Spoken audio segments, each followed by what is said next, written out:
എടോ, ഇത് അധോലോകത്തെ ശക്തികൾ തമ്മിലുള്ള യുദ്ധമാ. അത് അങ്ങനെയൊക്കെ അങ്ങ് നടന്നോളും. കൊണ്ടും കൊടുത്തും അവര് കണക്ക് തീർത്തോളും. നമ്മൾ പോലീസുകാർ അതിലൊന്നും ഇടപെടണ്ട. നമുക്ക് വല്ല മുച്ചീട്ട് കളിക്കാരെയോ പോക്കറ്റ് അടിക്കാരെയോ ഒക്കെ പിടിച്ച് അങ്ങ് ജീവിച്ചാ പോരടൂ. അല്ലെങ്കിൽ തന്നെ ഈ ചത്തുപോയ മൂസ ജീവിച്ചിരുന്നിട്ട് ഈ നാടിനെന്താ കോണം? ആർക്കാ പ്രയോജനം? ഈ too was a criminal, a smuggler, a bootlegger, totally illicit and what not. സമ്മതിച്ചു സാർ. പക്ഷേ മരിച്ചതാരായാലും കൊന്നവൻ നിയമത്തിന്റെ കണ്ണിൽ കൊലപാതകയാണ്. And sir, I feel that I am bound to book assassins. I said no. പ്രതികളെ പിടിക്കേണ്ടതാണോ sir? Yes, it's an order. Sorry sir, ഉത്തരവാണെങ്കിൽ I want it in black and white. What you mean? Deputy കമ്മീഷണറുടെ seal വെച്ച വെള്ളക്കടലാസിൽ അങ്ങനെ എഴുതി ഒപ്പിട്ട് തരേണ്ടി വരും.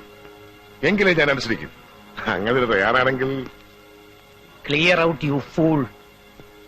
കർത്തവ്യ നിർവഹണത്തിൽ വിട്ടുവീഴ്ച ചെയ്യാത്ത പോലീസ് ഉദ്യോഗസ്ഥന്റെ പര്യായം പൂളെന്നാണെങ്കിൽ താങ്ക് യു സാർ. അങ്ങനെ വിളിക്കുന്നത് എനിക്കിഷ്ടമാണ്, അഭിമാനമാണ്. പക്ഷേ സാർ, ഈ ഫൂളിന്റെ മേലുദ്യോഗസ്ഥനും ഉണ്ടാവണമല്ലോ ഒരു വിശേഷണം, അല്ലേ? അതെന്താവും? ഇഡിയറ്റ് എന്നോ? Shall I call you an idiot? I say you get out!